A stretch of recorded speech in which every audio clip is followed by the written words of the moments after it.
Lutte contre le changement climatique, la Banque mondiale octroie près de 2 milliards de francs CFA à la Côte d'Ivoire.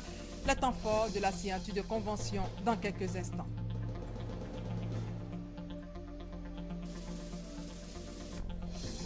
À Korogo, une unité de transformation de la graine de coton verra bientôt le jour. Coût de l'investissement, plus de 8 milliards de francs CFA.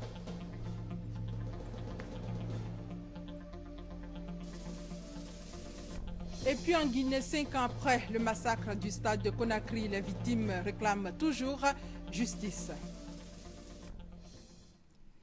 Il est 13h à Abidjan. Bienvenue à tous. Charles Blé Goudé comparaît depuis hier devant la Cour pénale internationale à La Haye.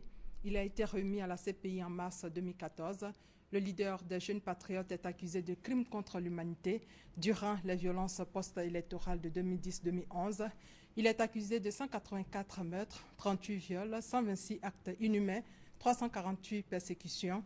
Il sera situé jeudi sur les charges retenues contre lui. On fait le point avec Salima Toudia et Sylvie Touré. Sera-t-il jugé ou non par la Cour pénale internationale? Charles Blé Goudé sera situé sur son sort dans 60 jours. L'audience de confirmation des charges a démarré ce lundi. La procureure Fatou Bensouda a 4 jours pour convaincre la chambre préliminaire de la CPI que l'ex-leader de la jeunesse pro-Gbagbo a joué un rôle dans les crimes perpétrés pendant la crise post-électorale. Pour sa part, l'accusation retient 4 chefs d'accusation, meurtre, viol, persécution et autres actes inhumains, commis entre le 16 décembre 2010 et le 12 avril 2011. La procureure de la CPI, Fatou Bensouda, devra donc convaincre les juges d'ici à jeudi que les éléments de preuve qu'elle a récoltés sont assez solides pour justifier un procès contre l'ex-chef des Jeunes Patriotes. À l'issue de cette audience, les juges de la chambre préliminaire auront 60 jours pour rendre leur décision, c'est-à-dire confirmer les charges retenues par la procureure et ouvrir la voie à un procès ou demander à la procureure d'apporter plus de preuves. Rappelons que Charles Blé Goudé a été remis à la CPI en mars 2014. Il est le second détenu de la crise post-électorale après Laurent Gbagbo en attente de procès. Cap sur la primature où le Premier ministre Daniel Kablan-Duncan a eu 2 audiences hier. La première a été accordée au père Athanase Aké, président d'une ONG qui s'occupe des malades souffrant d'insuffisance rénale. Et la deuxième audience a été accordée au directeur adjoint de la division de l'assistance électorale au département des affaires politiques des Nations Unies. Au cœur des échanges, l'organisation des élections de 2015. La synthèse de toutes ces audiences avec Sidonie Davila. L'Association de la spiritualité de Saint-Joseph est une ONG qui a pour mission principale de s'occuper des insuffisants rénaux, surtout des plus démunis. En Côte d'Ivoire, ils sont estimés à plus de 3000 malades les personnes souffrant d'insuffisance rénale. Sur 100 malades, seulement 5 sont pris en charge. En rencontrant le Premier ministre, le père Athanase Aké a fait le point de ses activités et a aussi sollicité un appui du gouvernement pour mener à bien leurs actions sur le terrain. Nous avons des grands projets. Ce grand projet de construction d'hémodialyse, c'est lui-même le Premier ministre qui a posé la première pierre, le plus grand centre d'hémodialyse. Les Italiens qui sont nos partenaires, ils sont là. Mais ce n'est pas eux qui vont construire gratuitement tout ce centre. Aujourd'hui, nous avons un centre, je dirais, l'unité de nephrologie aux 220 logements. Nous avons tout le matériel.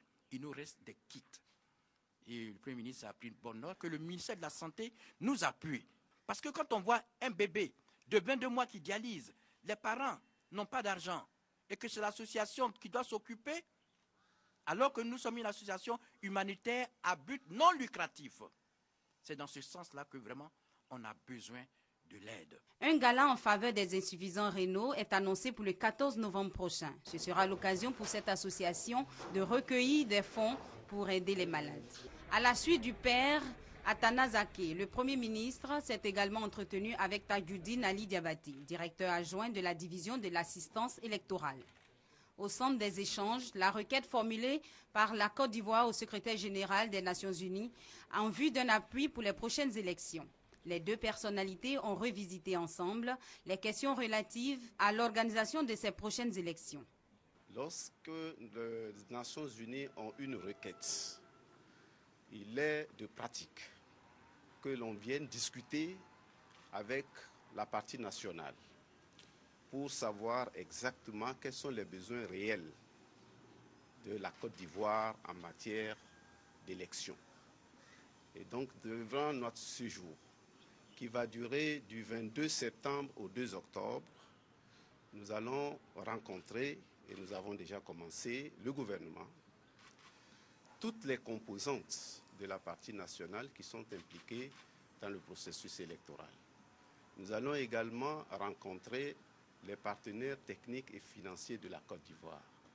Pour des élections transparentes et paisibles, des recommandations seront adressées au secrétaire général des Nations Unies pour indiquer les paramètres sur lesquels la Côte d'Ivoire et les Nations Unies devront collaborer, a indiqué le directeur adjoint chargé de la division de l'assistance électorale. Et ajoutons que le Premier ministre a été honoré hier. Le journal des marchés émergents de la Banque mondiale lui a décerné le prix du meilleur ministre des Finances de l'Afrique subsaharienne. La Banque mondiale qui a octroyé 1,9 milliard de francs CFA à la Côte d'Ivoire dans le cadre de la lutte contre le changement climatique. Vous le savez, de 16 millions d'hectares en 1960, la forêt ivoirienne est passée actuellement à près de 2,5 milliards d'hectares. C'est un réel danger pour le pays. Face à la menace, la Banque mondiale a décidé de soutenir la Côte d'Ivoire. Alors, une convention a été signée hier entre la ministre chargée de l'économie et des finances, Kaba Nialé, et Ousmane Diagana, directeur des opérations de la Banque mondiale en Côte d'Ivoire. Guy Roger Nguessan et Noël Niagno pour plus de détails. La feuille de route soumise au Fonds de partenariat pour le carbone forestier en 2013, préparant la Côte d'Ivoire à intégrer le mécanisme international de réduction des émissions de gaz à effet de serre issus de la déforestation et de la dégradation des forêts sur la période 2014-2017 a abouti. La preuve, la signature de cet accord de don d'un montant de 1,9 milliard de francs CFA entre le groupe de la Banque mondiale et le gouvernement ivoirien. Si la Côte d'Ivoire a pu intégrer le Fonds de partenariat pour le carbone forestier, c'est grâce au remarquable travail mené par les équipes du ministère de l'Environnement, de la salubrité urbaine et du développement durable. La Côte d'Ivoire fait donc désormais partie des 47 pays retenus. Le ministre en charge de l'économie et des finances a salué cet appui financier qui va donner un coup d'accélérateur au programme national de changement climatique. Cet important don financier nous permettra de contribuer à l'effort national de lutte contre le changement climatique. Bénéficiaire de ce don, le ministre de l'Environnement, de la salubrité urbaine et du développement durable entend poursuivre les actions déjà entamées avec cet appui. Les premières actions que nous avons mises en place, ce sont des mécanismes de concertation avec le secteur agricole, mais également aussi le secteur privé, de telle sorte que nous puissions aboutir à de nouvelles pratiques culturelles qui nous permettent d'aller vers une agriculture durable, qui, elle, est économe en forêt.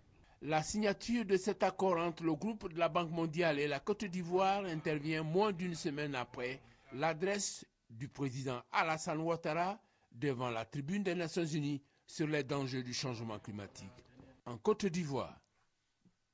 Et la Banque mondiale qui passe en ce moment au peigne fin la compétitivité de l'industrie manufacturière, et c'est au cours d'un atelier. L'objectif est clair, trouver des solutions pour donner un coup d'accélérateur à cette industrie, nous dit Noël Niagno.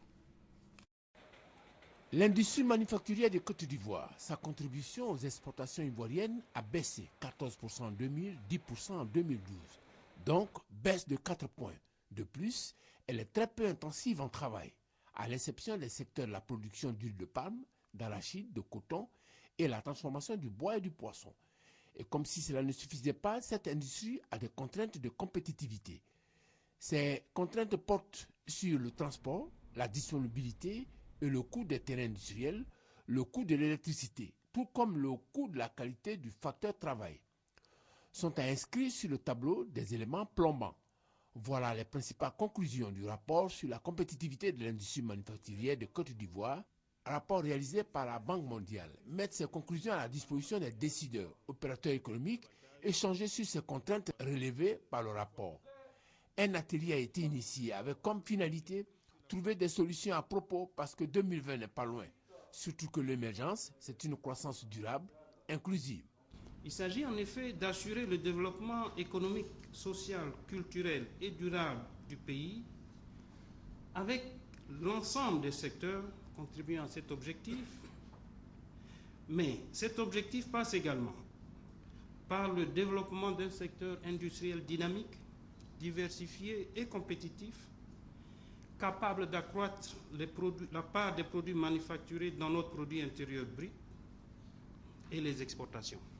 Des industries solides, renforcées et absolument compétitives constituent des outils pour la création de nombreux et décents emplois et offrent les conditions de développement, de progrès et de bien-être des populations.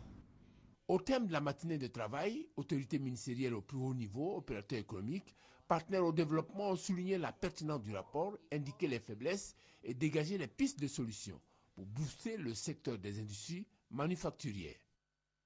Et toujours parlant industrie, une unité de transformation de la graine de coton verra bientôt le jour à Korogo. C'est un investissement de plus de 8 milliards de francs CFA pour lutter contre le chômage des jeunes. Une aubaine également pour le district des Savanes qui est une forte zone de production de l'or blanc. Reportage Kader Sogodogo. La relance et le développement de la région nord du pays. Des investisseurs asiatiques ont déposé leurs valises à Korogo pour la transformation de la graine de coton en huile et en aliments de bétail. Une unité industrielle de 8 milliards de francs CFA est en construction sur une superficie de 12 hectares. Dans un premier temps, ce sont 600 emplois directs et 3000 emplois indirects qui sont prévus. Il faut reconnaître que l'État ivoirien nous a beaucoup soutenus dans cet investissement et nous voulons aussi à notre tour contribuer au développement de ce pays et en même temps offrir des emplois aux jeunes de la région. Le nord de la Côte d'Ivoire produit par an 400 000 tonnes de coton. La transformation locale de la graine de coton est une véritable opportunité pour les populations. C'est une très grande nouvelle et une bonne nouvelle d'ailleurs, dans la mesure où ce pôle industriel nous offre des opportunités dans plusieurs domaines, notamment dans le domaine de l'emploi des jeunes, dans le domaine même du renforcement de l'économie et de l'essor économique. Les nombreux appels du président de la République, Alassane Ouattara, aux investisseurs ont un écho favorable. L'unité industrielle de transformation de la graine de coton ouvrira ses portes en fin d'année 2014. Ces investisseurs comptent sur l'État pour l'accompagner en protégeant ses produits de la fraude. Et vous le savez, depuis le week-end dernier, à la suite d'un incident entre acteurs du transport, il y a eu un blessé. Hier, le ministre du Commerce, de l'Artisanat et de la Promotion des PME a rencontré des responsables de chauffeurs de minicar appelés Baka et la coordination nationale des gares routières pour les inviter au calme. Jean-Louis Billon leur a exprimé également le soutien du gouvernement. Le compte rendu de Kone Pagasor. Le ministère du Commerce, de l'Artisanat et des PME, tutelle de la Corporation des artisans conducteurs chauffeurs de minicar, appelé communément Baka, apporte la compassion du gouvernement à la famille d'Ibrahim Diallo, blessé à la suite de l'incident survenu entre les acteurs du transport. Le ministre Jean-Louis Billon, en rencontrant les responsables du groupement des chauffeurs de Baka en activité en Côte d'Ivoire et les responsables de la coordination nationale des gares routières de Côte d'Ivoire, les a rassurés du soutien du gouvernement avant de les exhorter à reprendre le travail. L'appel du ministre est reçu 5 sur 5 par les responsables des chauffeurs qui lancent un appel à la reprise. Compte tenu de tous ces efforts et de l'implication du ministre Jean-Louis Billon sur le problème,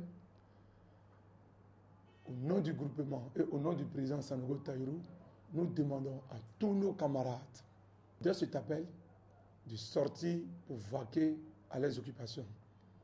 Avant cette rencontre, le ministre Jean-Louis Billon s'est rendu au CHU de Yopougon en vue de s'informer de l'état de santé du jeune Ibrahim Diallo. La rumeur a couru rapidement qu'il était décédé. Il n'en est rien. Je suis venu moi-même au CHU aujourd'hui me rendre compte que le blessé est en fait dans le coma. Pour le ministre du Commerce, de l'Artisanat et de la Promotion des PME, le gouvernement prend toutes les mesures pour mettre fin à ces comportements préjudiciables à l'économie nationale. L'heure est donc à l'apaisement au lendemain de cet incident entre acteurs du transport. Le directeur de cabinet du ministre des Transports a animé hier un point de presse. Il a demandé à tous les concernés de faire confiance au ministère des Transports qui met tout en œuvre pour établir l'ordre. Connaît Pagassour. L'incident survenu entre les acteurs du transport au pont ferré d'Adjamé ne laisse personne indifférent. Le directeur des cabinets du ministre du Transport, Soro Benjamin, dénonce toutes les formes de violence constatées dans le secteur du transport et singulièrement l'incident à la suite duquel le jeune Ibrahim Diallo, apprenti Baka, a été grièvement blessé. Quand on regarde le sujet, on se rend compte que le milieu des transports est infiltré par des individus ou groupes d'individus qui n'ont pas la bonne moralité. Et surtout, on note qu'ils ne sont pas transporteurs, mais qui usent de violence pour prélever illicitement des ressources sur les recettes des braves transporteurs, que d'ailleurs le ministre des Transports condamne avec l'énergie la plus vigoureuse. Il rassure l'ensemble des chauffeurs de Baka et leurs apprentis qu'Ibrahim Diallo est bel et bien vivant et les invite à l'apaisement. Comme nous l'avions affirmé hier, aujourd'hui encore, nous pouvons affirmer que le blessé n'est pas mort. Nous souhaitons que le plus rapidement possible, les véhicules qui ont commencé à circuler soient renforcés du point de vue du nombre et que la circulation des Abidjanais soit davantage aisée. Occasion pour Soro Benjamin de condamner de vive voix ces incidents qui n'honorent pas la corporation. Il exhorte les chauffeurs de Baka et l'ensemble des acteurs du transport à continuer le travail. Ce don de 5 véhicules et de motos au ministère de la formation professionnelle, c'est un don de l'ONUDI et de l'Union européenne, valeur plus de 65 millions de francs CFA. Le don s'inscrit dans le cadre de la mise en œuvre du programme d'appui à la formation professionnelle et à l'insertion des jeunes. On fait le point avec Douad Lazer. 5 véhicules de type 4x4 et 5 motos offerts au ministère d'État, ministère de l'Emploi, des Affaires sociales et de la formation professionnelle par l'Organisation des Nations Unies pour le développement industriel, ONUDI, et l'Union européenne. Ces engins vont permettre aux responsables des centres de formation professionnelle d'être plus mobiles dans l'exercice de leur métier. Pour les donateurs, cet appui à la formation professionnelle en Côte d'Ivoire vise à soutenir le gouvernement ivoirien dans son programme d'insertion professionnelle de la jeunesse. Nous devons travailler à arriver à terme à inscrire chaque centre de formation professionnelle dans une dynamique de développement local basée sur les besoins de l'industrie, des artisans et des communautés locales. La Côte d'Ivoire a un rôle à jouer afin de devenir un pôle d'excellence et afin de montrer qu'une formation technique est quelque chose de valorisant et quelque chose qui permet d'aller loin dans la vie. Le ministre d'État, ministre de l'Emploi, des Affaires sociales et de la formation professionnelle, Moussa Dosso, s'est réjoui de la générosité de l'ONUDI et de l'Union européenne.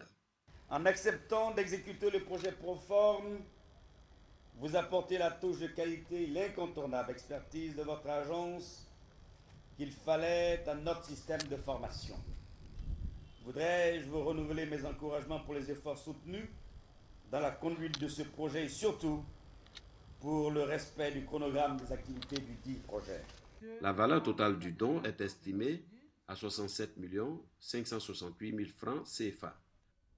Cérémonie de remise également de dons, cette fois aux ex-combattants qui ont déposé leurs armes et munitions pour leur réinsertion socio-professionnelle, donc composé de cas de transport et d'une quincaillerie de 29 millions de francs CFA. Le Japon, à travers le PNUD, a fait cet important don à plus de 60 ex-combattants. Reportage Kader Sogodogo. Je voudrais ici, au nom de tout le monde, dire merci à l'État de Côte d'Ivoire. Je pense qu'aujourd'hui, avec le président Alassane Ouattara, les jeunes sont en train de voir la lumière. Sa parole, aujourd'hui, montre effectivement que c'est un monsieur qui est grand. À travers les structures de l'État, qui sont la COMNAT, aujourd'hui les jeunes de Brobo sont en train de sourire. Bamba Ibrahim Khalil est le porte-parole de 60 ex-combattants qui ont accepté de déposer leurs armes et munitions dans la commune de Brobo, 27 km à l'est de Bouaké. Ils bénéficient de 2 cars de transport et d'une quincaillerie d'un montant total de 29 millions de francs CFA.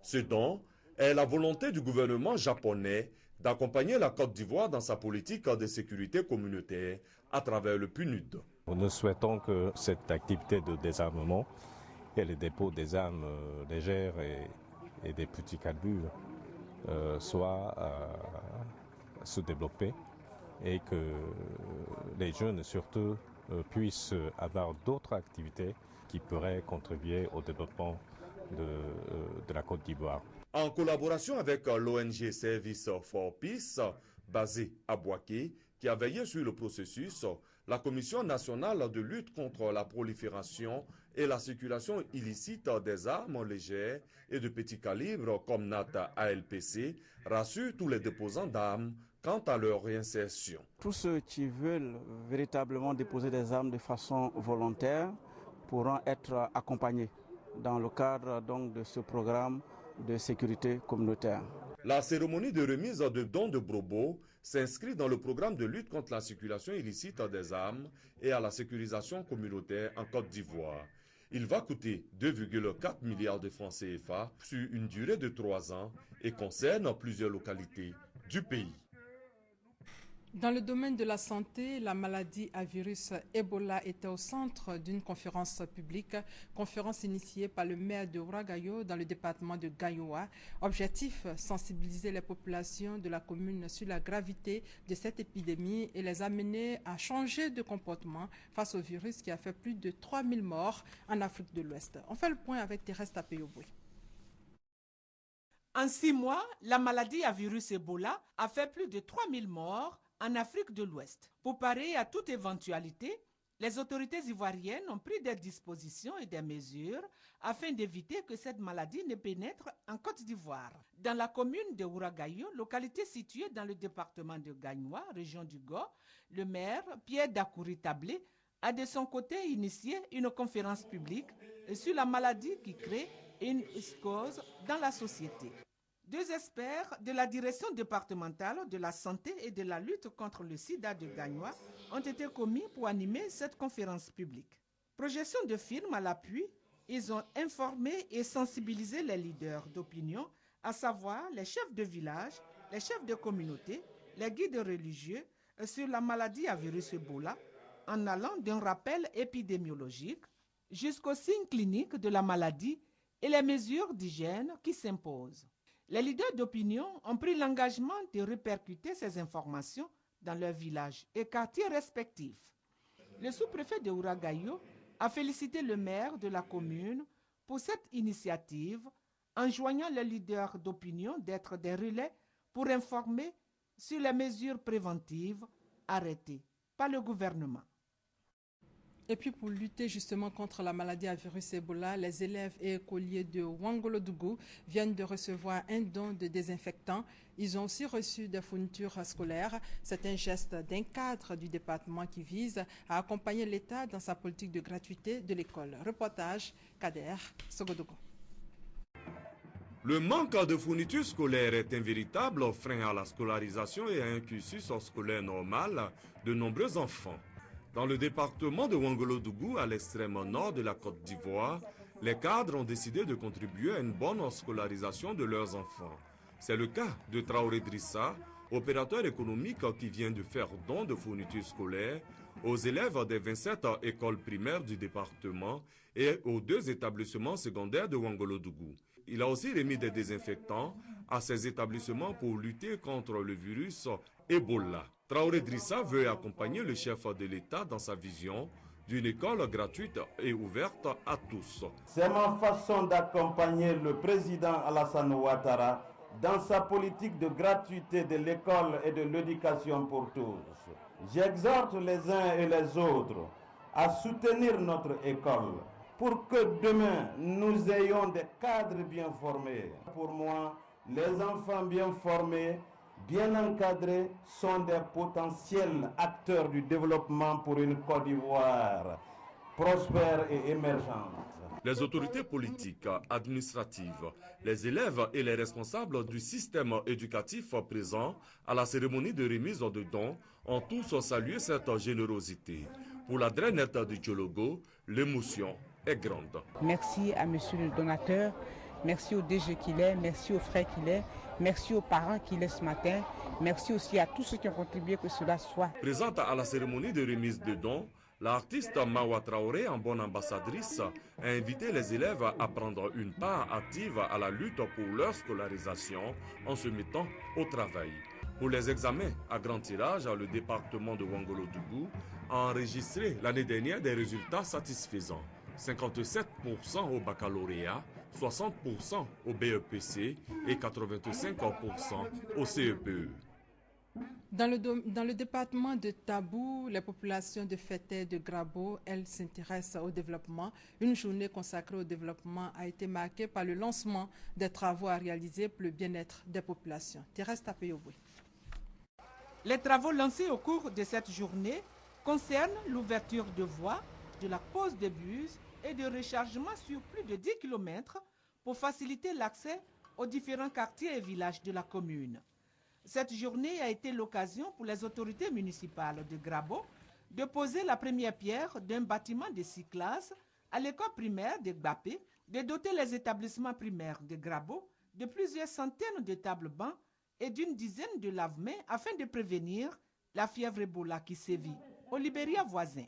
Le maire de Grabo, Martin Dugboyou, a profité de cette journée pour rassurer les uns et les autres sur la paix et la sécurité revenus à Grabo grâce aux éléments du groupement tactique 2 basé dans la localité. Les opérateurs économiques ont donc été invités à venir investir dans cette localité aux immenses potentialités. La commune de Grabo compte 4 quartiers, 8 villages et une centaine de campements pour une population estimée à plus de 20 000 habitants. L'activité principale est l'agriculture et principalement la culture du palmier à huile, l'éviaculture et le cacao. 47 chefs de village du département de Tengrela dans la région de la Bagoué intronisés. Parrain de l'événement, le ministre de la Poste, des Technologies de l'Information et de la Communication, Bruno Nabanye Kone. Le commentaire est signé Chantal Eouma Akanda. Impliquer davantage les chefs traditionnels dans la gestion de l'État. Cette promesse de campagne du président Alassane Ouattara en 2010 a été matérialisée par la loi du 11 juillet 2014 qui donne un statut légal aux chefs traditionnels.